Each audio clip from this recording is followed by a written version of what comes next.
Baik, bismillahirrahmanirrahim. Assalamualaikum warahmatullahi wabarakatuh. Waalaikumsalam warahmatullahi wabarakatuh. Kami dari kelompok 2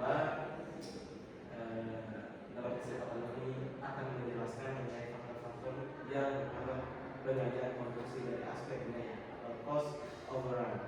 Saya Muhammad Waktu Bukuni selaku moderator. Saya Asin selaku pemateri. Saya Hikman selaku pemateri. Saya Muhammad Agus Salim Mahdi selaku pemateri. Saya Abdul Gamal selaku pemateri. Saya Muhammad Setian Baitullah sebagai pemateri. Oke, langsung saja. Untuk latar belakang cost overrun ketika biaya aktual pelaksanaan proyek melebihi biaya yang direncanakan pada awal kontrak. Sekitar 90% proyek konstruksi di seluruh dunia mengalami pembengkakan biaya dengan rata-rata 28% lebih tinggi dari rencana awal. Di Indonesia mencapai 15-35%. Penyebabnya yaitu desain berubah, harga material naik, estimasi tidak akurat. Kemudian tujuan pembahasan kali ini yaitu yang pertama, mengidentifikasi faktor-faktor penyebab terjadinya cost overrun dalam proyek gedung. Yang kedua, menentukan faktor apa yang paling dominan berpengaruh besar terhadap pembengkakan biaya. Yang ketiga, menganalisis dampak cost overrun terhadap efisiensi dan keberlanjutan proyek. Yang keempat, memberikan rekomendasi strategi mitigasi dan pengendalian biaya. Itu saja dari saya sarankan ke materi pertama. Oke, baik, kita langsung lanjut di pengertian cost overrun. Jadi cost overrun atau pembengkakan biaya merupakan selisih antara perkiraan biaya awal proyek dengan biaya aktual yang terjadi di lapangan saat proyek selesai. Cost overrun dapat diidentifikasi dengan membandingkan nilai kontrak awal dan nilai akhir proyek. Pembengkakan biaya dalam proyek konstruksi dapat terjadi pada 3 tahapan utama, yaitu yang pertama ada prakonstruksi, di mana prakonstruksi ini adalah akibat kesalahan estimasi atau desain yang belum matang. Yang kedua, ada pelaksanaan konstruksi, di mana pelaksanaan konstruksi ini disebabkan keterlambatan, perubahan pekerjaan, dan kenaikan harga material. Berikutnya ada pasca konstruksi, di mana pasca konstruksi ini adalah terkait pekerjaan tambahan atau perbaikan mutu. Berikutnya ada jenis dan klasifikasi biaya proyek. Yang pertama ada biaya langsung atau direct cost, di mana biaya langsung adalah biaya yang berkaitan secara langsung dengan aktivitas fisik pembangunan di lapangan, termasuk di dalam kendaraan material seperti semen dan baja, upah tenaga kerja, serta penggunaan atau sewa peralatan konstruksi. Biaya ini biasanya menjadi komponen terbesar dalam proyek dan mudah dihitung, namun sangat sensitif terhadap perubahan harga pasar sehingga perlu dikendalikan secara ketat. Yang kedua, ada biaya tidak langsung atau indirect cost, di mana biaya tidak langsung merupakan biaya yang tidak terkait langsung dengan pekerjaan fisik, tetapi penting untuk mendukung kelancaran operasi proyek. Contohnya adalah biaya administrasi, pengawasan, transportasi, keamanan, dan asuransi proyek. Meskipun tidak sebesar biaya langsung, biaya ini dapat meningkat tajam apabila proyek mengalami keterlambatan atau tambahan durasi. Yang terakhir ada biaya tak terduga. Biaya tak terduga ini adalah dana cadangan yang disiapkan untuk mengantisipasi berbagai risiko dan ketidakpastian selama pelaksanaan proyek. Risiko tersebut dapat berupa kenaikan harga material, perubahan desain, cuaca buruk, atau kondisi lapangan yang tidak sesuai perkiraan. Umumnya, biaya tak terduga ini dialokasikan sekitar 5-10% dari total anggaran proyek sebagai perlindungan agar proyek tetap dapat berjalan tanpa gangguan finansial. Berikutnya akan dijelaskan oleh pemateri selanjutnya. Baik, terima kasih untuk pertanyaan. Saya akan menjelaskan faktor penyebab cost overrun tergabung. Yang pertama, menurut Surya Winata 2024, hasil kajian literatur sistematis sistem literatur review SLR terhadap 15 penelitian internasional menunjukkan terdapat 7 faktor dominan yang paling sering menyebabkan cost overrun. Yang pertama, kesalahan dan perubahan desain. Yang kedua, force majeure atau cuaca ekstrim dan bencana. terus reward pekerjaan ulang, inflasi dan kondisi ekonomi, terus keterlambatan dan pembayaran oleh pemilik proyek, 5. Fluktuasi harga material, 6. Estimasi biaya tidak akurat, 7. Variasi order atau perubahan pekerjaan, 8. Koordinasi yang buruk antar pihak, dan ke-9. Kurangnya pengawasan di lapangan. Selanjutnya teori mengenai manajemen biaya konstruksi, yang mana terdiri dari yang pertama perencanaan biaya atau cost planning. Cost planning ini merupakan proses estimasi awal biaya berdasarkan desain, volume pekerjaan, harga material, dan produktivitas tenaga kerja. Adapun tujuan utama dari proses tahap perencanaan biaya ini yaitu menghasilkan anggaran yang realistis dengan memperhitungkan faktor risiko dan inflasi. Kedua, penganggaran atau budgeting. Tahap penetapan anggaran resmi proyek yang mencakup biaya langsung, biaya tidak langsung, serta dana cadangan. Terus pengendalian biaya atau cost control, yang mana cost control ini dilakukan dengan memantau biaya aktual dan membandingkannya dengan anggaran. Terus evaluasi dan analisis kerja, cost evaluation, yang mana tahap akhir yang bertujuan menilai aktivitas penggunaan biaya selama proses berlangsung.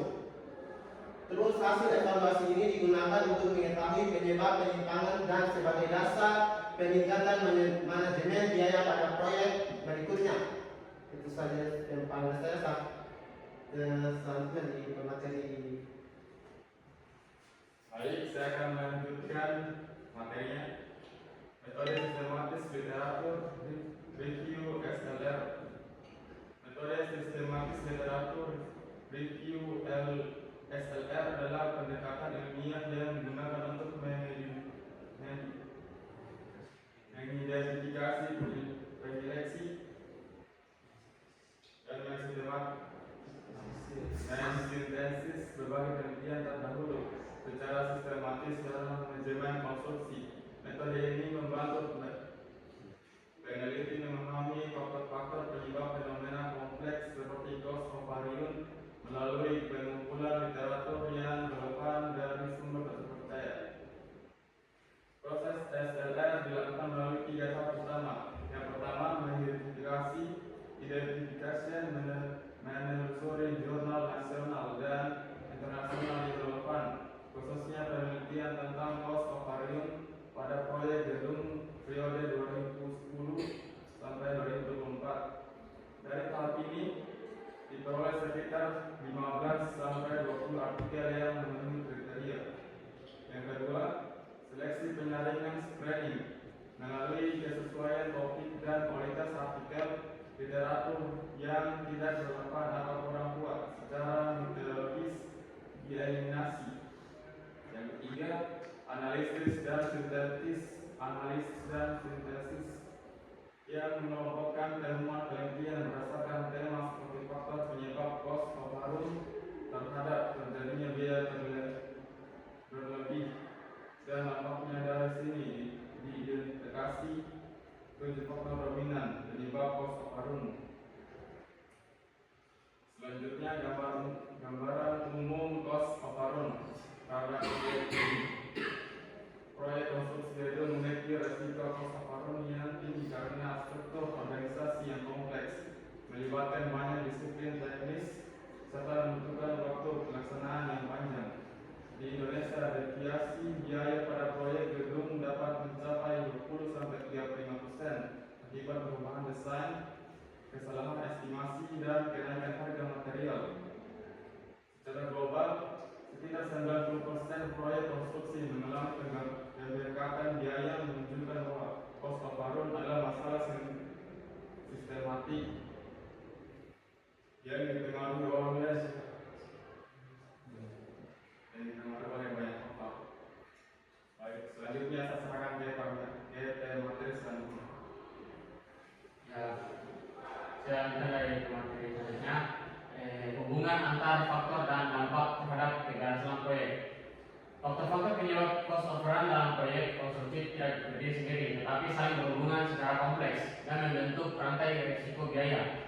Menurut Suryawinata, interaksi antar faktor inilah yang menjadi pembengkakan biaya sulit dikendalikan karena suatu faktor yang dapat memperkuat atau memperburuk dampak keuangannya, yaitu faktor-faktornya yang pertama desain dan estimasi, yang kedua pekerjaan tambahan dan reward, yang ketiga inflasi dan fluktuasi harga material, yang keempat produktivitas dan keterlambatan proyek, yang kelima force major dan manajemen risiko.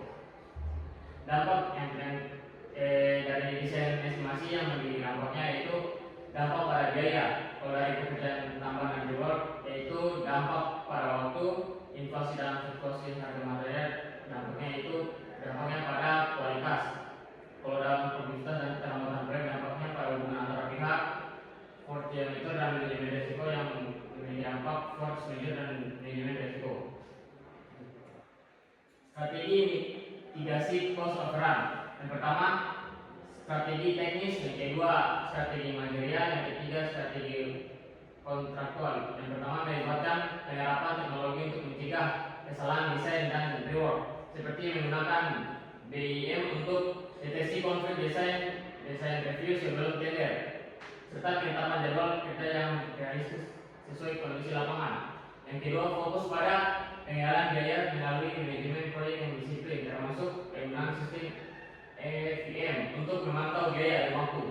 Yang ketiga mengelola risiko melalui klausul eskalasi harga, penyediaan kontingensi fund sebesar 5-10%. Saya kembalikan kepada materi selanjutnya. Baik, terima kasih atas kesempatan yang telah diberikan kepada saya. Selanjutnya kita masuk pada kesimpulan. Kesimpulannya adalah cost overrun adalah pembengkakan biaya dalam proyek konstruksi gedung yang muncul akibat kombinasi faktor internal dan eksternal seperti kesalahan desain, estimasi biaya yang tidak tepat, perubahan pekerjaan, fluktuasi harga material, reward, serta pengaruh inflasi dan kondisi ekonomi. Secara global, sekitar 90% proyek mengalami cost overrun dengan rata-rata kenaikan biaya 28%, sementara di Indonesia mencapai 15-35%. Dampaknya meliputi keterlambatan proyek, penurunan kualitas pekerjaan, dan peningkatan konflik antar pihak. Untuk mencegahnya, diperlukan pengendalian biaya yang terintegrasi dan berkelanjutan dengan dukungan teknologi seperti BIM dan FVM guna memantau kinerja proyek secara real time. Kemudian kita masuk pada saran. Yang pertama adalah perencanaan yang matang, kedua peningkatan pengawasan dan koordinasi, pemanfaatan teknologi konstruksi atau BIM dan software manajemen proyek. Yang keempat adalah manajemen risiko dan penyediaan dana kontingensi. Yang kelima, penerapan sistem evaluasi berkelanjutan atau EFA. Kemudian yang terakhir adalah peningkatan kompetensi SDM proyek. Saya kembalikan kepada moderator. Baik. Demikianlah materi yang telah kami bawakan. Semoga materi ini bermanfaat dan menambah wawasan kita semua. Kami persilakan. Mohon maaf. Saya tutup dengan kata wassalamualaikum warahmatullahi wabarakatuh. Waalaikumsalam.